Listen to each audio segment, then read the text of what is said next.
الحمد لله وكفى وسلام على عباده الذين اصطفى أما بعد فأعوذ بالله من الشيطان الرجيم بسم الله الرحمن الرحيم يا أيها الذين آمنوا كتب عليكم الصيام كما كتب على الذين من قبلكم لعلكم تتقون وقال الله تعالى شهر رمضان الذي أنزل فيه القرآن هدى للناس وبينات من الهدى والفرقان إن الله وملائكته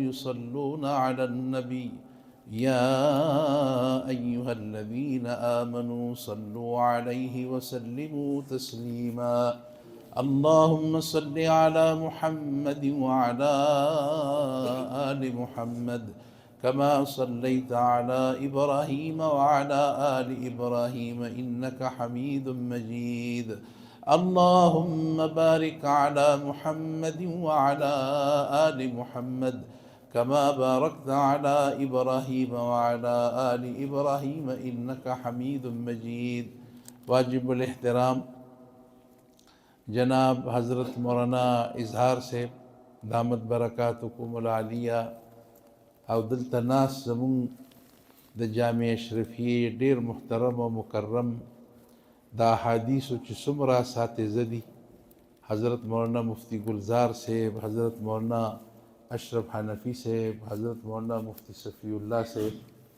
او دلته زه ډیر بزرگان مانوس چهره جانا پہچانا چهره وینم او ګورم نو زه ډیر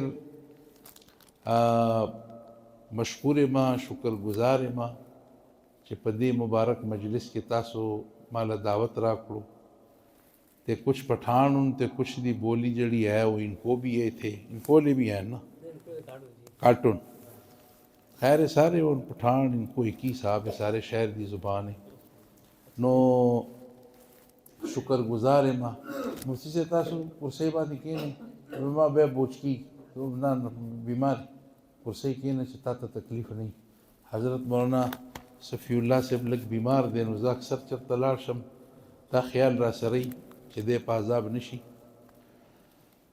زما عزیزانو یو خدا دا چې د الله صبر شکر ادا کوي نو هغه کم دی چې په دومره مبارک مجلس کې مونږ الله رب العالمین یو ځای او زه تاسو ته په ایمان وایم کېدای شي جومات به ورکوټئ کېدای شي مجمع به هغه نه چې په زرګونو وي الله رب العالمین ته د مجموع او الله ته د غټ او د ورکوټ هیڅ پروا نشته ټوله معامله د نیت ته او الله نیت ته ګوري او الله اخلاص ته ګوري چې نیت صفا وي او په نیت کې اخلاص وي نو پوه شئ چې بس خبره خلاصه ده دا د یو وي او که دا د دوی او که دا د درې وي نو الله رب العالمین ته اصل شی چې کم دی یا ایها الناس سو انا خلقناکم من ذکر و انسا وجعلناکم شعوبا وقبائل لتعارفوا ان اکرمکم عند اللہ اتقاکم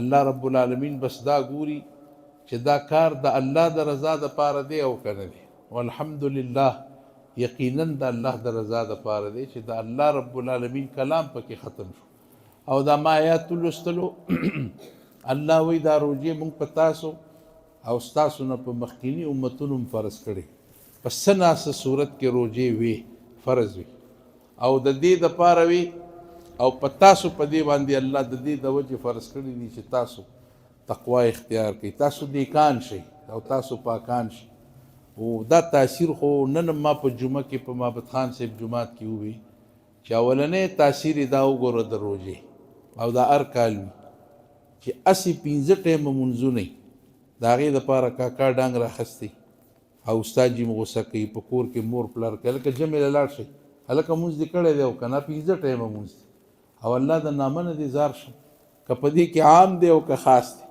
په دې کې کمزوری دی دې کې تکړه عبادت گزار دی او که کمزوری دی تاسو پکې وګورئ خدای د نامه نه دې زار شم هغه 15 منځونه خو په خپل ځای ماشاءالله شل رکعات تراوی روزانه مونږ الحمدلله کو تاسو وای الحمدلله او الله دا ستا په توفیق باندې وما توفیقی الا بالله. یا ستا کرم نوازی و خدای پاکه چې مونږ دې بیا دې جوګه کړو چې مونږ د مولانا اظهار صاحب نه قرآن واورو. 10 سپارې قرآن تاسو واورېدو ماشاءالله. د دې نه لوی اعزاز نور څه دی؟ معلومیږي دا چې په دې روژه کې څه خاص خبره چې دا د الله رب العالمین د طرفه شته. په دې مونږ هم پوهېږو او تاسو هم پوهېږئ. ځکه سړی ځان ته ګوري او سړی خپل ناپ تول کوي، حساب کوي، نو وایي چې خدای دې روژه کې څه خاص خبره ده. او بله دا ده چې الله رب العالمین په ډلو باندې، په قومونو باندې، په خلقو، په امتونو مزاج دا دی چې الله رب العالمین یو نعمت ورکي نو دا د خلقو پورې ده. په نعمت شکر کوي او کنه ناقدري کوي. او چې کومو خلقو ناقدري وکړه، تاسو ته پته ده موږ په قرآن کې دا وایو تیر شوي امتونو کې خلقو ناقدري وکړه نو خدای ذلیل او رسوا کړ. او الله رب العالمین سره بس 2-3 خبرې لنډې دي. دا د الله مزاج دی. یو شکر دی چې الله رب العالمین سره څوک خپله معامله جوړوي چې معامله مې ټیک شوه نو په هر یو پهلو کې چې وګورئ، په دې هر یو عمل کې په دې کې الله دی. سړی که شکر کوي نو د چا کوي؟ د الله کوي. که سړی استغفار کوي نو چا ته کوي؟ الله ته کوي. الله رب العالمین سره لنډې خبرې دي. یو دا چې سر راته کېده او ووایه چې خدا د زور دې نه یم او نه زور کومه، خدای سر اکدم کمزور یم، او نه ما کې عقل شته او نه ما کې غټې خبرې شته. دا د خدای پورته دې رالم او خدای ما تا ته سر کېښود. نو الله وایي واستغفروا ربکم ثم توبوا الیه ان ربی رحیم ودود. ګوره د الله صفت یو دا دی. قربان شم موږ ته ګوره دا زموږ غوندې بېکاره خلکو ته موږ بېکاره یو. چې چا ته وایي لوی خلک وو، هغوی خو پې ځان ستړی کړی دی. او ما بله ورځ په چا ختم کې چېرته خبره وکړه دا چې دا مونږ راټولېږو او دا سبقونه وایو، ګوره کار دا بل چا کړی دی. دا داګانې د نورو خلکو دي. دا د الله د عاشقانو ترتیب و. دا مونږ چې کوو مونږ د هغوی نقل کوو او اصل کې کار هغوی کوو چې ختم به کوو، دې ته به ودرېږو. امام ابو حنیفه رحمت الله علیه به په عامو ایامو ورځو کې 10 ختمونه کول. روزانه به د قرآن یو ختم کو. ما یو بیکاره غوندې سړی وکتو، وی چې دا مولیانو ځان نه دا خبره مشهوره کړې ده او دا تبلیغیانو مشهوره کوي. دا وګورئ یو ختم قرآن چې دی دا داسې آسان کار. سب موده مخکې په امریکا کې یو کس کتلی، د امریکې غوندې ملک کې مې سړی کتلی او روزانه به یو قرآن ختم روزانه. او مونږ د امام ابو حنیفه رحمت الله علیه ذکر کو. داسې بیکاره خلک هم پیدا شوي. و امام ابو حنیفه رحمت الله علیه به چې د رمضان میاشت راغله بیا به 15 ختمونه کول. گویا روزانه به 2 قرآن ختمول روزانه. او دا حاجي صاحب ناست دی، زما والد صاحب به واقعات او ما خو دا 3 شپو خو مونږ اوس هم په معبد خان کې شبینه کوو، لیکن دا به ما اورېدل چې په دې پېښور کې به د یو شپې ختم کېدو. پخوا بعد کې هم څوک قاري صاحب پیدا شوی، لیکن د یو شپې ختم کېدو داسې عاشقان پکې وو چې په یو رکعت کې 2 سپارې ویلې کېدې او زما والد صاحب پکې ناست نو. یو رکعت کې 2 سپارې یو لمحې له پکې ناست نو بلکې ولاړو. نو مونږ ورته مثال د امام ابو حنیفه رحمت الله علیه ورکو. دا بیکاره مونږ ته وایي دا چېرته کېدی شي؟ لکه دا حافظ صاحب په یو شپه کې ماشاءالله په مصله دا ختم کوو. مونږ تا ته د امام صاحب ذکر کوو، د امام ابو حنیفه رحمت الله علیه 10 ختمونه 15 ختمونه به په رمضان المبارک کې کول. نو دا اداګانې د دې قرآن سره د محبت دا د عاشقانو کار. اوس مونږ شرک شته او که نشته، خو شکر دی ګوره ثوابونه یې هغه خلکو ته رسي چې د امت ته، مولیانو ته، عامیانو ته، هر چا ته چلو ښودو چې قرآن سره به څه کوو. نو قرآن به اورو او ځان به پابند کوو، جومات ته به ځو او قاري صاحب به مخکې کوو. اوس به تاسو نورو ما اورېدلي څوک پکې وایي تراویح چا راوستي دي، لکه اوس مونږ د تراویح نه بس کوي. بیا وایي دا پکې چېرته دي، څوک ورته وایي دا تراویح شته او که نشته دی، دا خو نه و، دا خو رسول الله صلی الله علیه وسلم نه و کړي. نو تاسو ماشاءالله په دې بیدار شئ چې د خپلو اسلافو، د پاکانو، د بزرګانو طریقه به تاسو نه پرېږدئ. مکه، مدینه، ټول عالم لګیا دی په جوماتونو کې قرآن اوري او یو بیکاره به پکې راپاسي او هغه به وایي چې یاره دغه نشته دی، تراویح پکې چا راوسي. دا هغه دي چې دې ظالمانو نا خپلم چې دی د دې کار نه پیدل دي او په بل هم دا سود نشي چې څوک لاړ شي او الله رب العالمین ته نږدې شي. نو بهرحال شپېته ختمونه د امام ابو حنیفه رحمت الله علیه او زمونږ کتابونو لیکلي دي، ما سره ثبوتونه شته دی چې په هغې کې دا لیکلي دي چې امام صاحب په کوم کور کې وفات شوی و. امام ابو حنیفه رحمت الله علیه 10,000 ختمونه یې په هغه کور کې کړي، 7,000 ختمونه، 7,000. او اوس ما لږه موده مخکې یو عالم واورېدو چې هغه په خپل جومات کې هغوی څه د خیرات اهتمام کړی، وایي چې دا خیرات زه د دې دپاره دی چې زمونږ یو مقتدي دی لا مړ نه دی، وایي ژوندی دی، 1,000 ختمونه یې کړي، 1000 ختمونه دي او د هغه 1000 ختمونو نن خیرات دی، 1,000 ختمونه. نو چې د دې زمانې یو کس دی چې 1,000 ختمونه کوي، نو د امام ابو حنیفه رحمت الله علیه باندې څه تعجب دی چې هغه به 7,000 ختمونه نه کړي. امام احمد حنبل رحمت الله علیه داسې بزرګانو په علماو په امامانو کې و، 6 لک احادیث ورته یاد، 6 لاک احادیث په خوله یادېږي، 6 لاک احادیث. او الله رب العالمین یې کتلی او الله به یې په خوب کې کتو. او مونږ چې یو بابا وګورو نو 3 میاشتې زمونږ دا زړه برابر یو کني برابر. والله مولوي صاحب یو خوب مې کتلی، د هغه خوب د وجې نه دومره مینه راشي چې مونږ له یو نوټ نیم راکړي، ځکه زړه خوشحاله. یو بابا مې کتلی، یاره جي یو نوراني مخ او ملاقات یې را سره وکړو، دعا یې وکړه، زړه ښه او دلته دعوه الله سره مې ملاقات او څو ځله 100 ځله 100 ځله مې د الله رب العالمین سره ملاقات کړی دی، 100 ځله. خدای به مې په خوب کې کتو او بیا مې الله ته وی چې خدایا دا ټوټکه راته وښیه، دا الله خپلو محسنانو ته عاشقانو ته ښیي، هر چاته نه ښیي. نو عاشقان چې کوي بیا د عاشقانو سره د عاشقانو په ژبه خبرې کوي. او چې اوس عاشق پیدا شي، چې عاشق پیدا شي نو هغه په سجده کې پروتي او نه راپاسي. د رسول الله صلی الله علیه وسلم صحابه او مارغان به پې خطا شو، دوکه به پې شو، هغوی به وی که دا څانګه ده، دا ونه بوټی دی، دا به خیال نه و چې دا انسان دی. ځکه اوس مونږ چې مونځ کوو سرګه روا او دې خوا ګوره او ټیمپیس ته ګوره او استاذ ته ګوره، شاته ګوره چې پیزار څوک وینیسي. نو عاشقان دا کار نه کوي. نو مارغان به رالل او خطا به شو، هغوی به چېرته څانګه بوټی دی د هغوی د پاسه به ناست و، هغوی به د الله رب العالمین په دې عشق کې مبتلا و. ګویا الله رب العالمین صدا مونځ چې دی الصلاة معراج المؤمنین، د بنده ملاقات دی د الله رب العالمین سره چې څوک پې پوهي. نو بهرحال وی چې الله رب العالمین ما ته ووایه تا ته به په څنګه په څه نږدې کېږي؟ وایي الله رب العالمین ما ته وی چې ما ته چې نږدې کېږي نو یو ذریعه ده او هغه قرآن دی. الله ته به چې نږدې کېږي د قرآن په ذریعه باندې. او موږ ته خود رسول الله صلی الله علیه وسلم ویلي دي ان الله يرفع بهذا الكتاب اقواما ويزع به آخرین. بعضو ځایونو کې زه په بل شان مثال کې وایم، دلته به بل شان وایم. هغه دا دی چې د خدای په هر یو کور کې داسې یو منبر جوړ دی. دا تاسو خیال کړئ، هر یو جماعت کې منبري، او دا منبر د څه دپاره؟ دا منبر د الله په کور کې قائم په دې وجه دی چې عام انسانانو ته وویلی شي چې شا دی که ګدا دی، مال حال والا دی، هر څوک چې دی هغه ته دا ویلی کېږي چې هلکه که د الله په نیز باندې څوک غوره دی او الله ته څوک ګران دی او د الله په کور کې که د چا مرتبه ده نو هغه علم، هغه قرآن والا دی. دا ښکاره انجام نتیجه الله ښودلی. هر څوک چې دی، هر څوک، تاسو به په دنیا جهان کې نه کتلی د سعودي بادشاهانو څومره پروټوکول دی، لیکن تاسو به یو نه کتلی چې بیت الله کې لاړ شي په منبر کې نشي کېناستی، ښکته ناست او په منبر که کینی نو هغه به څوک کینی؟ هغه به د محمد رسول الله صلی الله علیه وسلم وارث کینی، هغه به د قرآن او د سنت عالم کینی. گویا د الله رب العالمین مزاج معلوم دی. په دې وجه باندې د امت دې اسلافو بزرگانو ائمه کرامو چې زور کړی دی نو دې طرف ته کړی دی، دې طرف ته.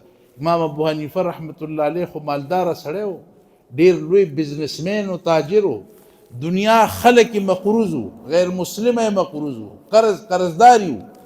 او د امام صاحب تقوا وګوره، مال حال داغه په شخصیت باندې د مال حال اظهار کم دی، هغه په کم ظاهر شوی، حالانکه مال حال والا سړی او مشهور په څه دی؟ په علم باندې دی. ورته امام صاحب ابو حنیفه رحمت الله علیه او د مال حال داو چې یو سړی به یې کتو چې په کومه لار به تو هغه سړي به لاره بدله. امام صاحب وی چې خدای پاکه چې په کومه ځم دا سړی زما نه تخت او په دې خپل زړه کې ورته دا احساس پیدا شو چې هلکه ولې زه ظالم یم. الله به رانه تپوس کوي چې دا ولې ته دومره ظالم یې چې د خلکو دنه لارې بدلولې او خلک دنه تښتېده او پټېده، ځکه هغه سړی قرضدار و. و امام صاحب راټینګ کړو هلکه دا لارې ولې بدلې، ته زما نه دې خوا تښتې زما نه خوا تښتې. هغه وی حضرت زه دې قرضدار یم او ما ته پته ده چې اوس میلاو شم او ته به راته وایې چې زما هغه پیسې راوړه. دې خبرې ته اوس غوږ شه. و امام ابو حنیفه رحمت الله علیه ورته وایي وای د خدای ظالمه زه دې دومره په دې خپل زړه کې دننه شرمنده کړی یم او الله ته راته ځان ملامته ښکاري چې الله به راته وایي چې دا ولې ته دومره ظالم یې چې دا انسانان تا نه دومره یېرېدل. دا کمه قرضه چې دا ته زما د قرضې د وجې نه دا لارې بدلې او ما نه پټېږي، ما درته دا قرضه د سره معاف کړه، خو بیا دا حرکت مه کوه ځکه ما ته خپل ځان الله ته ملامته ښکاري. دا عاجزي وه. یو ځای ته لاړو د چا ملاقات له او د کور مخې ته اوبو ډنډ جمع و. امام صاحب چې پکې خپه کېښودل هغه اوبه داسې راوچتې شوې هغه سرکې لاړې دارې د هغه په دیوال باندې ولګېد. اوس تاسو اندازه وکئ هغه سړی مقروض و او امام صاحب تقاضا پرېښوده او چې سړی راووتو نو ورته یې لوټه کې اوبه راوړه.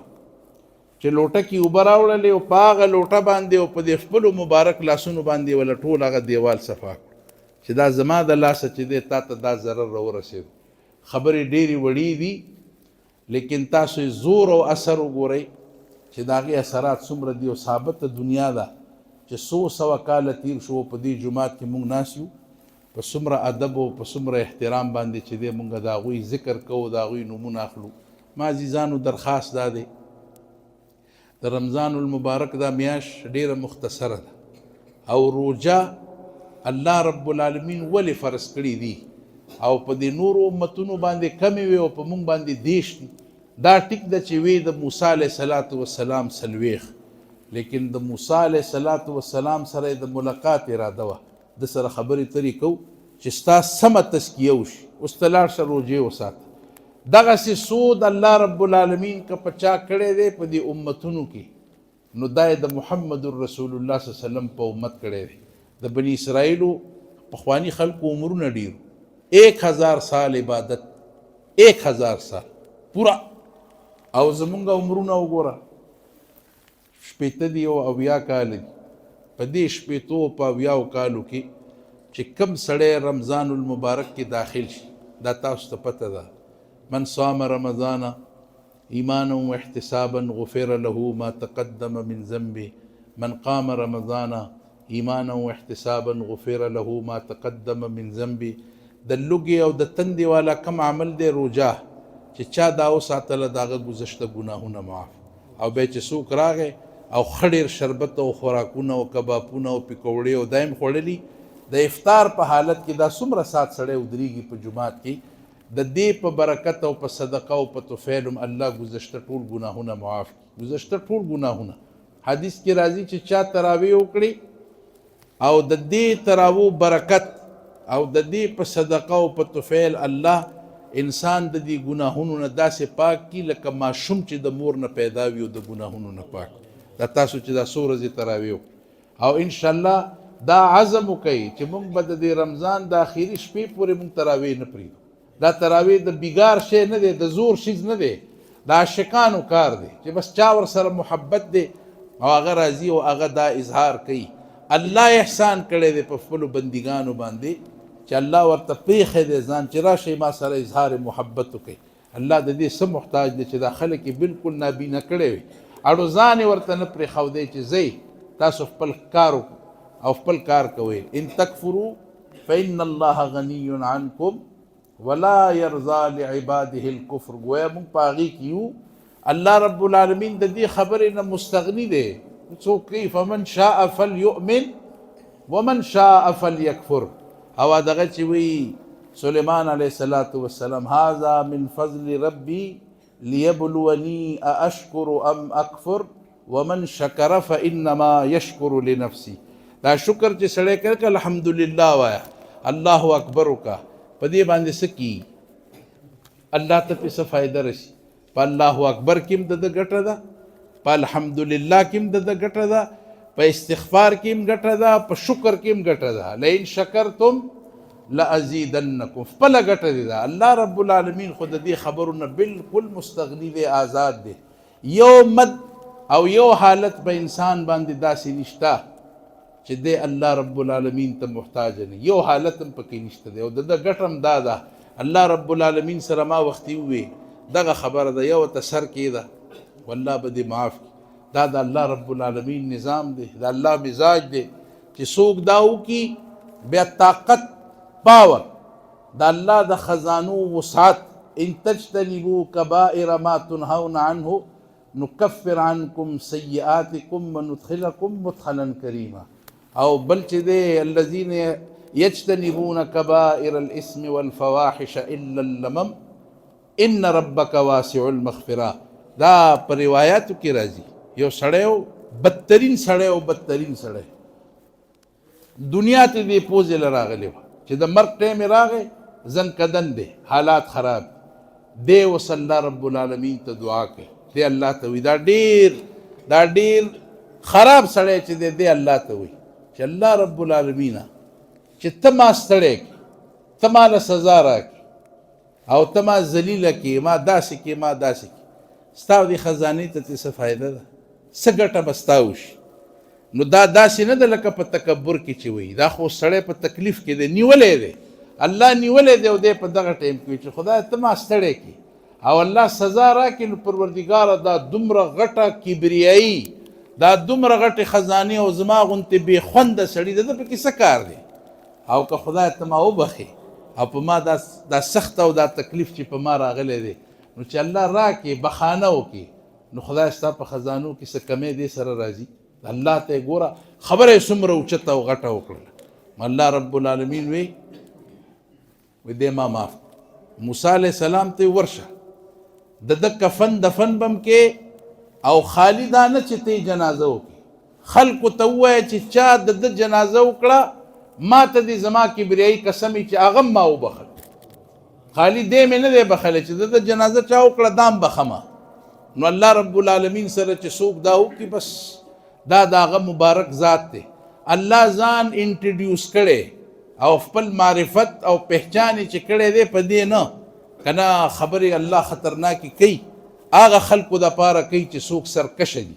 وقال ربکم ادعوني استجب لکم ان الذین یستکبرون عن عبادتی سیدخلون جهنم داخرین.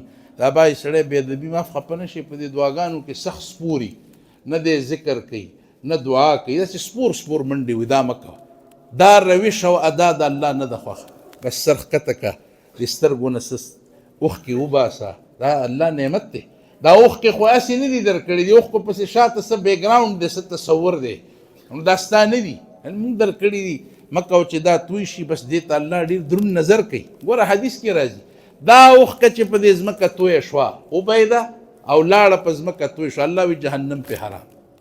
وګوره دا اوښکه چې تویه شوه، اوس چې سړی کوشش وکړي خدایه که نه راځي جړه، او چې الله رب العالمین حکم وي څوک تللی و حضرت علی حجویری رحمت الله علیه، اوس ورته څه وایي دا ته گنج بخش وایي، نوم یې وله خطا کړو که نه، ډېر لوی بزرګ و، ډېر لوی عالم و. هغه وایي چې جی حضرت سړی چې دعا کوي نو په څه طریقه به دعا کوي؟ وایي جاړي دی، الله ته دې فریاد کوي، مرید ته وایي. هغه وایي جی که جړه نه ورځي، وایي د جړه والا مخ دې جوړ کړي، الله ته د جړه مخ. دا دعا طریقه دا نه ده، حدیث کې منع راغلی دا نه چې خدای د نه سترګې وباسي، سترګې ښکته که، نظر ښکته که، عاجزي وکړه چې خدایه بس هېڅ هم نشته تش تور. نو هغه وایي جي که دا د جړه والا مخ د سړي نه جوړېږي نو بیا به څه کوي؟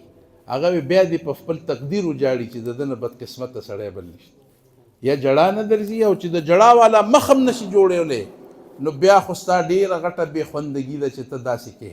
بهرحال دا د الله رب العالمین په خزانو کې شته. الا من تاب وآمن وعمل عملا صالحا فاولئک یبدل الله سیئاتهم حسنات. والله رب العالمین چې ځان متعارف کړی دی نو په دې متعارف کړی دی كتب على نفسه الرحمه، الله مهربان دی په دې خپلو بندګانو باندې. لا تقنطوا من رحمت الله، زمانه کم ځای ته تختی. او ما غرک برب یا ایها الانسان ما غرک بربک الکریم، هر ځای کې الله انکریج کوي خپل بندګان ما ته را نږدې شه ولې زما نه لرې تښتې دې خوا ځې اخوا ځې ما ته را نږدې شه سره د دې نه چې الله سره هغه جهنمونه او اورونه شته چې دا د پاکستان اور د دنیا اور چې هغه اور وګوري نو دی به بېهوشه شي د ده به وار پار خطایي چې دا اور کم اور دی قو انفسکم و اهلیکم نارا وقودها الناس والحجاره مونږ اور پوهېږو دا ځوانان ماشومانان اوس چې یا د ګیس نه بلیږي یا مونږ دا خیال کوو چې که اور بلیږي نو د خشاک نه بلیږي او الله ویل ته د لرګو مرګو کیسه نشته دغه سرکشه انسانان به ورته ولو ګټې دي او انسانان دي دا خشاک دی د جهنم د اور او د دې نه به دا اور لګي لیکن ته وګوره بیا د هغې نه باوجود الله رب العالمین خپله فرمایي چې زما په غضب زما په قهر باندې زما رحمت غالب دی زما بخانه او زما بخشش غالب دی دقه وجه ده چې سړی ترې نه ناامیده کېږي سړی هر وخت په امید کېږي سړی هر وخت په امید کېږي والله خپل بندګان ځان نه پردي کوي او زما آخري درخواست دا دی او هغه دا چې رسول الله صلی الله علیه وسلم یو زنانه وکته دې خبرې ته غور وکړي ماشوم له پی ورکول ماشوم به د یو حده پورې پی هغه ماشوم پی دومره پی وسکل چې ماشوم موړ دی خو د مور مینه نه صبرېږي نو بار بار بیا پی وتا چې یو ماشوم موړ دی چې دا ادا رسول الله صلی الله علیه وسلم وکته نو په سترګو کې دومره وخت کې راغلی وی قسم دی الله د خپل بنده سره د دې مور نه زیات محبت دا چې کوم موړ ماشوم دی او بار بار یې پی وتا اچوي الله نه غواړي چې خپل بنده الله په جهنم کې واچوي او الله ولا سزا ورکړي الله مهربانه دی په دې خپلو بندګانو چې بنده په دې پوی وي نو ایو ماشوم وی د مور بې عزتي وکړه ډېر توهین یې وکړو نو مور خفه شوه او دیم بس په کټ کې پروت دی مور لاړه څه وخت تیر شو نو تاسو وګورئ غلطي ده کړې ده لیکن د مور زړه چې دی هغه نه صبرېږي نو مور بیا راله بېعزتي ده کړې ده او مور بیا راله ډېر خفه و چې دا دې څه وکړو نو راله نو دی ځان ته نږدې کړو دی ویښ دی خو ځان یې هسې وده کړی دی او شرمندم دی چې مور را سره څه وکړه او ما څه وکړه نو چې مور لاړه وی کېناستو نو داسې وی چې یا الله رب العالمینا تم دومره محبت کې لکه دا زما مور چې کوي نو وی غیبي آواز یې واورېد اوس حاجي صاحب مونږ غیبي آواز ځکه نه اورو بې خونده یو دا ټیپونه موبایلونه اورو او هغه هر څه موجود دي په دې دشتو کې دي په جوماتونو کې دي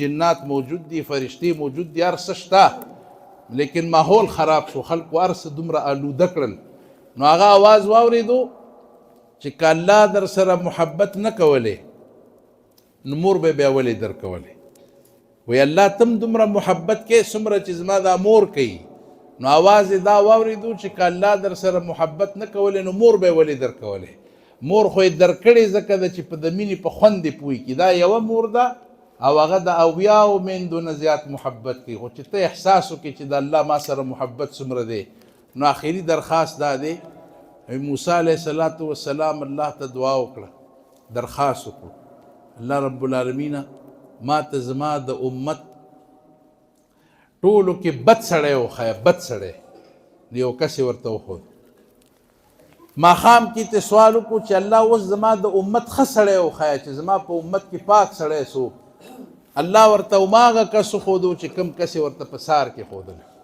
چې یا الله سار خو مې دی کتو او تا وی چې دا ټولو کې بد سړی دی اوس تا وی چې دا ټولو کې ښه سړی دی الله ورته وی زه خلکو ته نقطه پکې دا بیانوم دا علما پوهېږي هغه دا ده چې د الله نه چا تپوس کولی شو یا موسی علیه السلام ته کولی شو چې الله مختصر ویلی وی چې ما وبخل بس خبره خلاص نه چې دا کم پې مهربانه شي او په چا مهربانه شي او څوک ورته ګران شي نو ګوره خبره په لیمۍ کې بیا نه پرېږي اوس دومره مهربانه شو چې الله پوره واقعه د هغه بنده موسی علیه السلام ته اوري چې زما پیغمبره تا ته پته شته دې سړي عجیبه کار وکړو دا سار کې چې دی ما تا ته ښودلی و چې ټولو کې بد سړی دی یقینا دی بد سړی و لیکن ده د هغه سار نه وروستو عجیبه کار وکړو او اوس واقعه الله اوري څه یې وکړل وایي چې ته وګوره دی روانو ماشوم یې په خپل اوږه باندې و روانو ځنګل ته خپل کار روزګار لرګوله تلو نو دا ماشوم ورته وایي دې ځنګل ته چې داخليږي ګڼ ځنګل دی غټ.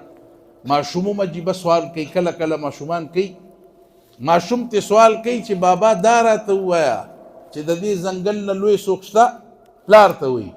نو پلار ورته وایي چې آو بچی. وایي بابا څه دي؟ وایي غرونه دي غرونه. وایي بابا د غرونو نه لوی څه دي؟ وایي بچی اسمانونه دي اسمانونه دي. او بابا د اسمانونو نه لوی څه دي؟ وایي بچی ستا د پلار ګناهونه دي. ګناه دپاره او ندامت دپاره او د توبې دپاره ځان چې څومره راغورځولی شي او څومره عاجزي خشوع خضوع اختیارولی شي دومره به خپل مقام زیات کړي. من تواضع لله رفعه الله. نو چې څومره ځان وغورځوي دومره به دې الله اوچت کړي. او اصل خو کار د الله سره خو اوچتوالی نه کړي، سر کېده او پوزه راکاږه ته ګوره چې خدای څه کوي. دا سړی خپل ماشوم ته په اوله کې دا ویلی شو چې بس بچی اول زیمه او بیا ځنګل غټ دی او بیا دا غټ دی. نه، ځان ورته معلوم دی. نو دی گویا الله ته عاجزي په دې انداز کوي. وایي چې بچی پلاره د ځنګل نه لوی څه دي؟ بچی غرونه دي. او بابا د غرونو نه لوی څه دي؟ وایي اسمانونه دي. او بابا د اسمانونو نه لوی څه دي؟ نو په جړا شو ورته وایي بچی ستا د پلار ګناهونه دي. ځان یې ورته یاد. نو بابا بیا ستا د ګناهونو نه لوی څه دي؟ وایي بچی ستا د پلار د ګناهونو نه لوی د الله رحم دی، د هغه بخشش دی، د هغه مغفرت دی او د الله ذات دی. نو اوس تاسو وګورئ دا دومره کلمات د زوی سره ووی او الله موسی علیه السلام ته وحی کوي چې زما پیغمبره دې سړي ته وګوره دا عجیبه د عاجزۍ اظهار وکړو. دا څنګه خبرې ده خپل بچي ته وکړلې. زما رحمت دومره په جوش کې راغی چې نه صرف ما ګناهونه معاف کړه، ګناهونه مې نه، ګناهونه خو مې ورته معاف کړه. د ده چې کم مخکینی ګناهونه سیئات دا مې ټول په نیکو کې بدل کړه. ګناهونه یې څومره وو؟ دا پاور د الله په خزانو کې شته ده. الا من تاب و آمن وعمل عملا صالحا فاولئک یبدل الله سیئاتهم حسنات. نو الله وی ټول ګناهونه مې ورته په نیکو کې بدل کړل، بخشش مې وکړو، مغفرت مې وکړلو. اوس د ده په پله کې د ده په دې شاته په نامه اعمال کې هېڅ یو شی داسې پاتې نه دی. نو داسې معاملې د طرف ته زور کول غواړي. او دا رمضان المبارک او د دې دا ایام او دا عبادتونه دا ځکه الله په دې خپلو بندګانو کوي او دا د چا د دعاګانو نتیجه ده د رسول الله صلی الله علیه وسلم. هغه په مونږ خفه کېدو نو الله وی داسې به دې کم چې خوشحاله به دې کم. د امت باره کې چې دا ستا کم فکر دی دا به ختم شي. داسې میاشت وله ورکوم نفل به د فرضو برابر او فرض یو په اویا. دا چې دلته تاسو فرض منځونه کوئ په دې روژه کې دا اویا درجو ته رسېدي. لکه اویا منځونه چې سړی د یو ټایم کوي. او هر یو سړي ته هر مجلس کې زه وایم چې کم سړی سار کی پېشمنۍ شروع کی او پېشمنۍ ختم او بس اوس زه خدایه نیت اراده کوم چې زه روژه شم، ټوله ورځ به زه لږ او تنده تېروم. د الله رب العالمین د طرف نه جواب واورئ. حدیث کې راځي د دې هر یو روزدار دپاره الله حکم وکړي 70,000 ملائک کیني او 10,000 ملائک د خپل د سکت رور زوی سړي له 200 روپۍ نه ورکوي چې 3 ځل ولا لاړې چې یاره واوره راکړه د فریزر نه نو د مرۍ نه به یې نیولې چې هلکه څه ټیکه خو نه ده، یو ځل راړې واوره دې ویوړه. تاسو خیالي اکثر خلک د ګاونډیانو نه تنګي لکه خلک بخل کوي. او الله رب العالمین نظام ته وګوره چې د هر یو سړي دپاره تور دی، سپین دی، مالداره دی، غریب دی، بس چې ان اکرمکم عند الله اتقاکم چې چا نیت کې دا خبره وي 70,000 ملائک به مونږ کې هر یو دپاره د سار نه کینی تر د ماښام د اذان د افطاره پورې الله ته دعا کوي چې خدای دې وبخه، الله بخشش یې وکړه او الله مغفرت یې وکړه. او په رمضان چې سړی خبرې کوي دومره ډېر شی مواد دي او دومره احادیث دي چې په وینا به ستړی شي. بس بهرحال په هر صورت دا دعا پکاره ده چې الله دې مونږ ټولو ته توفیق عمل نصیب کړي او الله دې ستاسو او د دې ټول جماعت او د حضرت مولانا اظهار صاحب دا ختم القرآن مبارک کی او الله دې ستاسو دپاره د دې ټولې علاقې دپاره د دې ناستو دپاره د ټولو مرحومینو دپاره الله د بخشش او د مغفرت ذریعه وګرځوي. واخر دعوانا ان الحمد لله رب العالمین.